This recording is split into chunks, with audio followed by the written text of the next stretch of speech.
Good afternoon and welcome to Jedca News at 1. I am Ahlam Saleim. First, let's get the headline.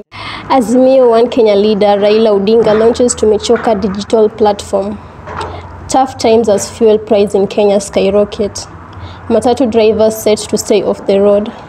And pain for high cost sends Kenya to the streets. The former Prime Minister and the leader of Azimio La Umoja coalition, Raila Amolo Odinga, has recently unveiled a digital platform set to be used in collecting 10 million signatures aimed at driving the President William Ruto out of power. The digital platform, a citizen-initiated dumped Tumechoka unveiled at Kamukunji grounds, is set for Kenyans to express their displeasure with the Kenya Kwanza government.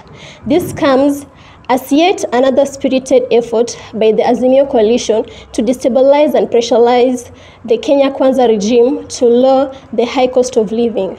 Caleb Korir brings us the story. Azimio La Umoja One Kenya coalition has launched an initiative to collect signatures across the country in a bid to drive President William Ruto out of office. The initiative, dubbed Tumechoka, seeks to collect 15 million signatures from Kenyans who feel that the president is abusing his power. I have obtained a copy of the citizen initiative form to which Azimio La Umoja is urging Kenyans to sign in a bid to drive President William Ruto and his deputy Rigathi Gachagua out of office. These documents contain the following. Among the issues that Azimio La Umoja are pushing President and his deputy to do includes lowering of cost of living, as well as removal of huge taxes that the regime has imposed on the citizens. My name is Kevin Agai, and I ask a Kenyan who needs a change in our country. I've been looking forward. At least if I can get that form, I sign so that I can join hand with all Kenyans who like change to come into our country. The reason is very clear. First, high cost of living. The life is unbearable to us as Kenyans. We cannot even put food on the table. The price of unga is very high. Price of fuel is very high. There is no job opportunity for youth. We really want to know the stand of our President Ruto, because we've never heard of his voice telling us how he's going to change the economy, and we really need to hear him show us that there will be change. We will sign if only Ruto is not coming out to explain more on how he is going to run the economy. The coalition unveiled an online platform where Kenyans can append their signatures. The initiative requires interested Kenyans to write down their full names, identity numbers, telephone numbers, county, constituency, and ward names. The opposition chief Raila Odinga urged Kenyans to turn out in large numbers to append their signatures. The collection of signatures is now on, with Azimio La Umoja seeking to collect 10 million signatures to drive President William Ruto out of office, citing three main reasons, including high cost of living, reduction of the taxes that the regime has imposed on Kenyans, and opening of IEBC servers. Will this initiative materialize, given the fact that the demos are rocking the country at the moment? Reporting for Jedca Media, my name is Caleb Korir. As scheduled for today, the demonstration by the Azimio One Kenya coalition are set to be held over the high cost of living claims. This has been witnessed at different parts of the nation as supporters of the coalition leader Raila Odinga has taken to the streets to air their grievances. The GSU continue to keep a vigil in areas considered volatile. Grace Ndegwa reports. Raila Odinga and other Kenyan officials, including those from affiliated parties, have assembled ready to hit the roads. People have turned out in large numbers all over the country, abiding to the call of their leader, which he termed as a Kamukunji of a lifetime. Furthermore, the Azimio La Umoja One Kenya leader, Raila Odinga, maintained the resistance campaign set for today as planned. Odinga has said that they will not stop anytime soon until their cries are heard.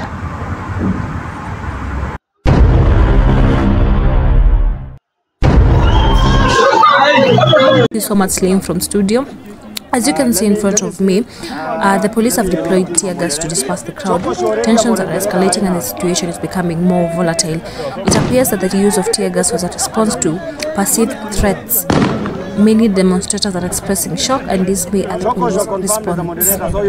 The situation is becoming more volatile, as you can see.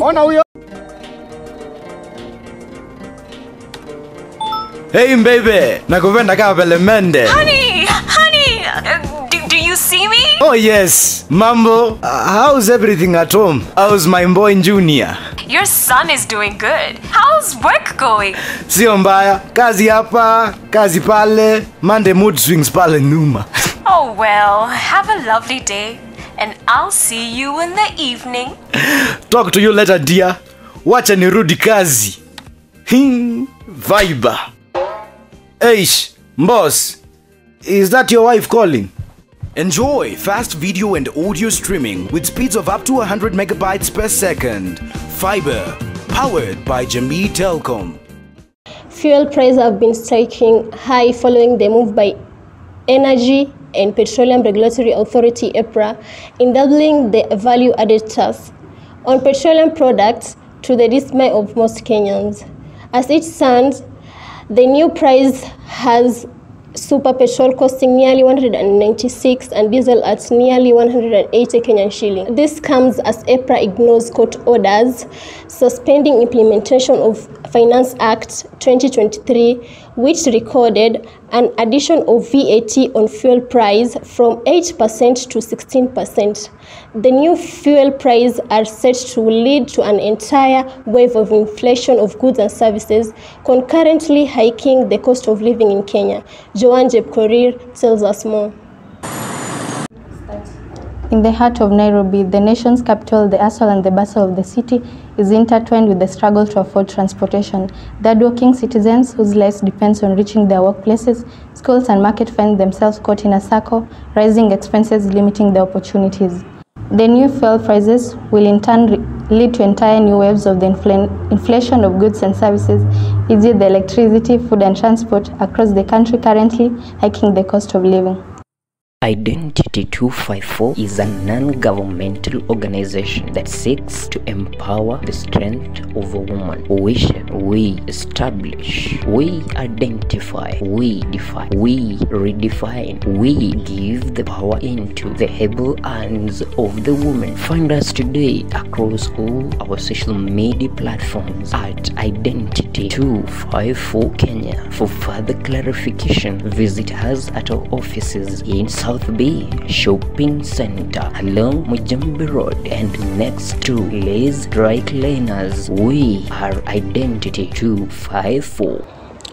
As Kenya braces for the looming demonstration by different sectors, the Taxi Association protest and the Public Service Vehicle protest join effort as they raise concern over escalating fuel prices, traffic police intimidation and mandatory retesting exercise conducted by the National Transport and Safety Authority, NTSA. Long Distance Drivers and Conductor Association, LODCA, has issued a statement calling for constructive dialogue between the Ministry, the NTSA and stakeholders to address concern and find mutual beneficial solutions that prioritize safety while supporting the drivers' well-being. Anne Jerry elaborates. Drivers plan to down their tools if an amicable solution regarding the government's plan through the NTSA to retest and charge all drivers a fee of about 1,000 shillings is not found.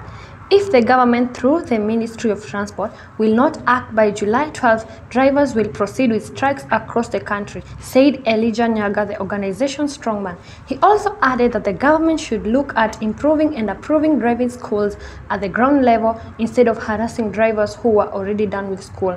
The drivers also said the Ministry of Labor should move with speed and handle cases of rogue drivers from the neighboring countries who are using Kenyan roads without proper documentation. The long-distance truck drivers say this has led to many truck drivers in Kenya lacking jobs, yet they possess the right documents to operate. They have also asked the government to involve them in decision-making on representation and legislation matters, saying all commercial and PSV drivers will not operate until they have sorted out the issue. government is urged to consider the important role that the driver has in building our country's economy. Reporting for Jedca Media, Angeri, Nairobi. Stay tuned as this and many more come to you live from Jedca News. I've been your host, Ahlam Slim.